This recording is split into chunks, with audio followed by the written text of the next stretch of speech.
అంటే ఇప్పుడు sports person spam కావాలి, లేదా షారుఖ్ ఖాన్, సల్మాన్ ఖాన్ లాంటి బాలీవుడ్ హీరో స్పామ్ కావాలి అని వీళ్ళు అడిగితే మీ ఆ బ్యాంక్ నుంచి తీసుకొస్తారా? ఎట్లా అసలు ప్రాసెస్ ఏంటి? ఓకే, వీళ్ళు ఎందుకంటే వీళ్ళు కొన్ని రిక్వైర్మెంట్స్ పెడుతున్నారు, ఐఐటి చదువు ఉండాలి, 6 అడుగులు పొడుగు ఉండాలి. నీడ్ అనే దానికి, కోరిక అనే దానికి హద్దు ఉండదండి. ప్రతి ఒక్కరి వారికి వాళ్ళ ఇది అలా ప్రతి ఒక్కరిని జనరలైజ్ స్పెసిఫిక్గా తీసుకొని ముందుకు వెళ్ళడం కుదరదండి. నార్మల్గా ఈ ఫస్ట్ స్పర్మ్ బ్యాంక్స్ అనేవి లైసెన్స్ తీసుకున్న వాళ్ళు గవర్నమెంట్ నుంచి ఒక క్లియరెన్స్ తీసుకొని స్టార్ట్ చేస్తారు. వాళ్ళ దగ్గర ఎవరైనా డైరెక్ట్ గా నేను స్పర్మ్ డోనర్ గా వెళ్తాను అని ఒప్పుకొని వెళ్ళొచ్చండి. బ్లడ్ బ్యాంక్స్ లాగే ఎవరైనా స్పర్మ్ డొనేట్ ఎవరైనా వెళ్ళొచ్చండి. కానీ వాళ్ళకు స్క్రీనింగ్ క్రైటీరియా ఉంటుంది. వాళ్ళకు ఎటువంటి ప్రీ ఎగ్జిస్టింగ్ డిజీజెస్ ఉండకూడదు. అంటే హెచ్ఐవి కానీ, హెపటైటిస్ బి, సి, విడిఆర్ఎల్ కానీ ఇతర ఏ క్రానిక్ డిసీజెస్ ఉండకూడదు. వాళ్ళకి వాళ్ళ ఫ్యామిలీ హిస్టరీలో ఏ జెనెటిక్ డిజార్డర్స్ ఉండకూడదు. వాళ్ళకి అలా ఒక లిస్ట్ ఆఫ్ స్క్రీనింగ్ టెస్ట్ ఉంటాయండి. అవన్నీ చేసిన తర్వాత వాళ్ళకు మళ్ళీ ఒక కౌన్సిలింగ్ సెషన్ ఉంటుంది. అవన్నీ వాళ్ళు పాస్ అయిన తర్వాతనే వీళ్ళు డోనర్గా సాటిస్ఫై అవుతారు. వీళ్ళ స్పర్మ్ హైలీ ఇప్పుడు పేరెంట్స్ కోరుకుంటున్నారు మేధావులు అవ్వాలి, ఐఐటి చదువు ఉండాలి, 6 అడుగులు పొడుగు ఉండాలి, ధనవంతుడై ఉండాలి, మంచి లక్షణాలు కలిగి ఉండాలి. అన్ని ఉన్నవాడు స్పామ్ ఎందుకు డొనేట్ చేస్తాడు? స్పామ్ బ్యాంక్ దగ్గరికి వెళ్ళి పరీక్షలు ఎందుకు పాస్ అవ్వాలి? కష్టం అండి ఆ క్వశ్చన్. మరి ఎట్లా వస్తున్నారు డోనర్స్, ఎట్లా వస్తున్నారు బ్యాంక్కి?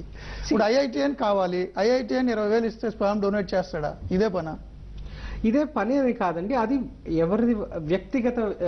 నేను అనేది ఎందుకంటే స్పామ్ బ్యాంక్స్ ఏవైతే ఉన్నాయో స్పామ్ బ్యాంక్స్ దగ్గరికి వెళ్ళి ఇప్పుడు పూర్ స్టూడెంట్స్ ఉన్నారు, లేదా పాకెట్ మనీ కావాల్సి ఉంటుంది, కాబట్టి ఎవరైనా వెళ్ళి స్పామ్ డొనేట్ చేయొచ్చు.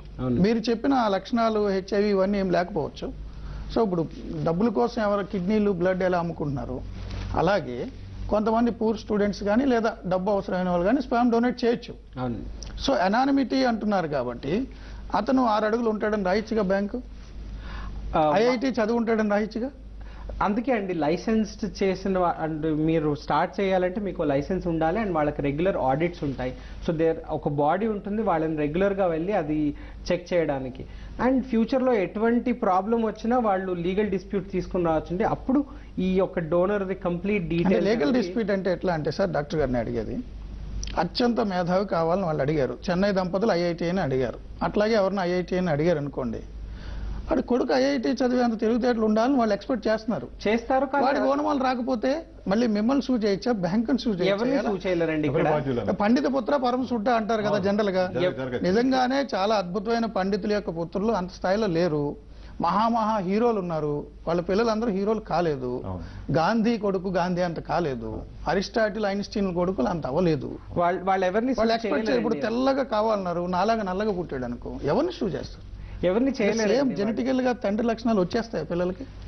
ఎందుకంటే తల్లి యొక్క అండం నుంచి తర్వాత వీర్యం నుంచి సగంగా వస్తాయి. కాబట్టి వాళ్ళను ఈ ప్రోగ్రామ్ కి ఎక్స్ప్లెయిన్ చేస్తారు. కూర్చొని వాళ్లకు కంప్లీట్ గా మీరు అనుకున్నట్టుగా దీని నుంచి వచ్చే బేబీ కంప్లీట్ గా ఇంటెలెక్చువల్ కాకపోవచ్చు, మీరు అనుకున్నట్టు 6 feet హైట్ రాకపోవచ్చు. అవన్నీ వాళ్ళతో ఆ కౌన్సిలింగ్ సెషన్ అనేది దానికోసమే పెట్టారండి. ఇలాంటి ప్రాబ్లమ్స్ ఏవి ముందు రాకూడదు అనేసి వాళ్ళకి ఎక్స్ప్లెయిన్ చేయడం జరుగుతుంది. దాని తర్వాత ఒక కన్సెంట్ ఫామ్ ఉంటుంది, దాంట్లో అన్ని ప్రాబబిలిటీస్ మోస్ట్ ఆఫ్ ఇట్ అండి దాంట్లో రాయడం జరుగుతుంది. దాన్ని వాళ్ళు చదువుకుని వాళ్ళు అంగీకరించిన తర్వాత దీని తర్వాత ఎటువంటి ప్రాబ్లం వచ్చినా స్పర్మ్ బ్యాంక్ని కానీ ఈ టెస్ట్ ట్యూబ్ బేబీ సెంటర్ ఇక్కడ చేయించుకుంటున్నాము వాళ్ళని బాధ్యులుగా మనము ఇచ్చేయడం జరగదు అని వాళ్ళు సంతకం పెడతారనమాట. దాని తర్వాతనే ప్రొసీజర్ చేయడం జరుగుతుందండి. సో వాళ్ళు ఫ్యూచర్లో ప్రాబ్లం వచ్చినా యూజువలీ ఎక్స్ప్లెయిన్ చేశాం కాబట్టి స్పర్మ్ బ్యాంక్ని కానీ ఐవీఎఫ్ సెంటర్స్ని కానీ వాళ్ళు బ్లేమ్ చేసేటట్టుగా లేదండి. మీరేమంటారు? అంటే ఇప్పుడు వాళ్ళు ఒక ప్రోడక్ట్ కొనుక్కున్నట్టే షాప్లోకి వెళ్ళి, అవునండి, ఐఐటి చదువు ఉండాలి, మంచి లక్షణాలు కలిగి ఉండాలి, హైట్ ఉండాలి, వెయిట్ ఉండాలి, హోదా ఉండాలి, మంచి హ్యాబిట్స్ ఉండాలి అని కోరుకుంటారు. సో సాధ్యం కాకపోవచ్చు. హోపింగ్ అండి, అంటే హోపింగ్ అంటే దొరికితే ఈ ఛాన్స్ క్లిక్ అవుతే కరెక్ట్గా ఫిక్స్ అయినట్లు లెక్క, లేకపోతే కూడా పర్వాలేదు మా కోరిక మీద వచ్చాం కాబట్టి మాదే అన్నట్టుగా ఇది పోవడం. ఎందుకంటే ఇటువంటి దాన్ని ఇంకా పెద్దగా ప్రోత్సహించడం లేదు. కానీ ఏంటంటే ఇది ఒక క్రియేటివ్నెస్ మాట. అయితే ఏంటంటే ఈ నాలెడ్జ్ అనేది వెరితల్లు వేస్తున్నట్టుగా కూడా కనిపిస్తుందండి. ఎందుకంటే ఇది తప్పనిసరిగా సోషల్గా నాట్ అప్రూవ్డ్ అండి. ఈ విధమైన బ్యాంక్స్ అవి పెట్టేసి టోటల్గా టైలర్ మేడ్గా కావాలి. ఇప్పుడు ఇడ్లీ పిండి అమ్మేస్తున్నారు, బయట దోశల పిండి అమ్మేస్తున్నారు, ఏది కావాలంటే అది అమ్మేస్తున్నారు. ఆ విధంగానే ఈ రకమైన మనుషులు కావాలి మాకంటే సృష్టికి ప్రతి సృష్టి జరుగుతున్నట్టుగా అయిపోతున్నమాట. అందరూ మంచివాళ్లే కావాలని ఇంకా స్పెర్మ్ బ్యాంకులకు వెళ్ళిపోతే అందరూ ఇంజనీరు, డాక్టర్లు, మేధావులు అయిపోతారు మొత్తం ప్రపంచం అంతా కూడా. కనుక ఏంటంటే ఈ విధమైనటువంటి వాల్యూస్కి వాటికి ప్రోత్సాహం ఎక్కువ జరగకూడదని ఒక సైకాలజిస్ట్గా నేను అభిప్రాయపడుతున్నానండి. ఎందుకంటే ఇప్పుడు మొత్తం అందరూ కూడా ఏదో ఒకటి విధంగా వాళ్ళ రిసోర్సెస్ సమకూర్చుకొని ఈ విధంగా వెళ్ళారనుకోండి. ఎందుకంటే ఇట్లాంటి చేస్తున్న వాళ్ళంతా కూడా ఒక హై సొసైటీకి చెందిన వాళ్ళు తర్వాత బాగా ప్రూవ్ అయ్యి బాగా బతుకుతున్నారు అనుకోండి. నెమ్మదిగా కౌన్సిలింగ్ లో కానీ లేకపోతే నెమ్మదిగా సెల్ఫ్ సైకలాజికల్ అపీజింగ్ గా కూడా వాళ్ళు కన్విన్స్ అయ్యి మిగతా వాళ్ళు కూడా మిడిల్ క్లాస్ పీపుల్ కానీ తాహత లేని వాళ్ళు కూడా కనీసం మన జనరేషన్ అయిపోయింది, వాళ్ళు చూడు వాళ్ళ వెళ్ళి డొనేషన్ తీసుకుని ఇది తీసుకుని చేశారు. కనుక ఏంటంటే మనం కూడా చాలా ఉన్నతం సాధించడం కోసం ఈ మెథడ్ని అప్రోచ్ అవ్వచ్చు అనుకునే వాళ్ళు ఎక్కువ అవ్వచ్చు. ఎలాగైనా మారొచ్చండి. ఎందుకంటే ఈ రోజున కల్చర్ మారిపోయి పిజ్జా బర్గర్ కల్చర్లు వచ్చాయి, పబ్ కల్చర్స్ వచ్చేసాయి. ఇది తప్పు కాదు అనుకునే స్థాయికి వెళ్ళిపోయారు. ఇదివరకు ఆడవాళ్ళ పరపురుషుని చూస్తేనే వాళ్ళ శీలం పోయింది అనుకుని భావిస్తున్నటువంటి మన హిందూ దేశంలో కానీ లేకపోతే ఈ జనరల్ కల్చర్లో కానీ ఇప్పుడు ఏం పర్వాలేదు, ఇంకోళ్ళకి పుట్టినా కూడా పర్వాలేదు, మనం తల్లిదండ్రులుగా రిప్రజెంట్ చేస్తే చాలు అనుకునే స్థాయికి ఎదిగిపోతున్నారంటే ఇది ఖచ్చితంగా ఆలోచించుకోవాల్సిన విషయమే. ఇది పెద్దగా మేలు జరగదు. ఇది ఒక విధంగా అయితే కుటుంబాలు కూడా విచ్ఛిన్నం అవ్వచ్చు కదా కొన్ని కారణాలు. ఖచ్చితంగా. అంటే అతనికి ఒక విధంగా స్పర్మ్ కౌంట్ తక్కువయ్యి అతను ఇంపార్టెంట్ అయ్యి ఉండి తప్పనిసరిగా ఈ మెథడ్ లో ఒక తండ్రి అవ్వబోతున్నాడంటే అది వేరు, సర్దుకుపోతాడు. అదే అతను కేపబుల్ అయి ఉండి ఈ విధంగా తీసుకుని ఫాదర్ అయిన తర్వాత ఎప్పుడు కూడా మనుషులు ఒక తీరు ఉండరండి. ఇప్పుడు ఒక రకమైన న్యాచురల్ ఫాదర్ కాదు over a period of time blame game start అవుతుందన్నమాట. నీ వల్ల అంటే నీ వల్లే అన్నట్టుగా. తర్వాత ఏంటంటే అది సక్సెస్ కాకపోతే కూడా వాళ్ళు చాలా మానసికమైనటువంటి క్షోభకు గురయ్యే అవకాశం ఉంటుంది. వాళ్ళకి ఫ్యామిలీ కాన్ఫ్లిక్ట్స్ డెవలప్ అయ్యే అవకాశం ఉందండి. ఇప్పుడు డోనర్ ద్వారా మంచి లక్షణాలతో తీసుకుంటారు, వాళ్ళు అనుకున్నట్లు బిడ్డ ఉండడు. సో అయితే తల్లి లేకపోతే తండ్రి లక్షణాలు కాబట్టి నీ లక్షణాలు వచ్చాయని చెప్పి తండ్రి గొడవ పెడితే,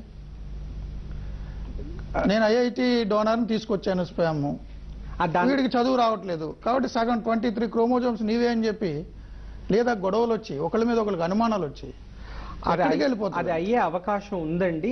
అందుకే ఆ కౌన్సిలింగ్ సెషన్ లో కూర్చొని కంప్లీట్ గా లైఫ్ లాంగ్ ఎవరిని కంట్రోల్ చేయలేరండి. అది ఇండివిజువల్ పర్స్పెక్టివ్ అని చెప్తాం. వాళ్ళ దాన్ని అంగీకరించి ఫ్యూచర్లో ఏ ప్రాబ్లం రాదు అని అనుకున్నప్పుడే దీనికి రావడం జరుగుతుంది. అండ్ ఆ కౌన్సిలింగ్ సెషన్లో కూర్చోపెట్టి వాళ్ళకి పదే మళ్ళీ ఇటువంటి ప్రాబ్లమ్స్ రావచ్చు, ఇంకెవరి ద్వారా ఐడెంటిటీ రివీల్ అయిపోవచ్చు. సో మీ క్లినిక్ ఎప్పుడు ఈ ఐడెంటిటీని రివీల్ చేయరండి. ఫలానా వాళ్ళు వచ్చి డోనర్ స్పర్మ్ ద్వారా ప్రెగ్నెన్సీ చేయించుకున్నారా, వాళ్ళ స్పర్మ్ అండ్ ఎగ్ని వాడి ప్రెగ్నెన్సీ తెచ్చుకున్నారా, అది ఎప్పుడు కాన్ఫిడెన్షియల్గా క్లినిక్తో ఉంటుందండి. క్లినిక్ ఎప్పుడు అది వాళ్ళు ఎవరికి చెప్పడం జరగదు. సో అందుకే ఆ దంపతుల మధ్యలోనే ఇది ఉండిపోతుందా, వాళ్ళు ఆ పుట్టిన బేబీకి ఫ్యూచర్లో చెప్తారా అనేది వాళ్లకు ఎక్స్ప్లెయిన్ చేసి వదిలిపెట్టేస్తాము. ఆ తర్వాత అది వాళ్ళ పర్సనల్ మ్యాటర్ అండి. క్లినిక్కే కానీ స్పర్మ్ డోనర్ కానీ దాంతో ఏ విధమైన సంబంధం ఉండదండి. కానీ కొంచెం సోషల్ గా ఇలాంటి కొన్ని జరుగుతాయి, మిస్ఫైర్ అయితే సంక్షోభం వస్తుంది సామాజికంగా. అవునండి. సో అందుకే వాళ్ళని సెషన్స్ ఆఫ్ కౌన్సిలింగ్ అంటాం. వాళ్ళు సంపూర్ణంగా అండ్ అందరూ మార్పు అనేది అందరిలోనూ వస్తుందండి. సో ఆ మార్పు వస్తుంది అనుకొని ఈ ప్రాసెస్ని కంప్లీట్గా చేయకపోవడం అనేది కరెక్ట్ కాదు ఒక విధంగా చూసుకుంటే. ఎందుకంటే ప్రతి ఒక్కరికినూ వాళ్ళ పిల్లలు ఉండాలి, ఆ ఒక జీన్స్ ఇది అవ్వాలి అనేది ప్రతి ఒక్కరి ఆశ ఉంటుందండి. సో వీ కెనాట్ లేదండి ఇది అవ్వట్లేదు ఫ్యూచర్లో ప్రాబ్లం వస్తుంది అనేసి డోనర్ స్పర్మ్ ప్రోగ్రామ్ని ఆపడం అనేది కరెక్ట్ కాదు.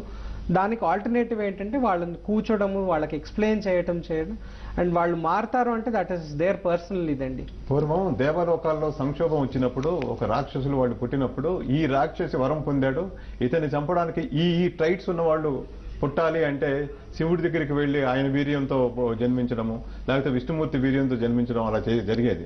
అంటే ఇవన్నీ కొత్తవి కాదండి, మళ్ళీ రీఇన్వెన్షనే. అంటే మానవ రూపంలో రీఇన్వెంట్ చేసుకుంటూ వస్తున్నారు మళ్ళీను.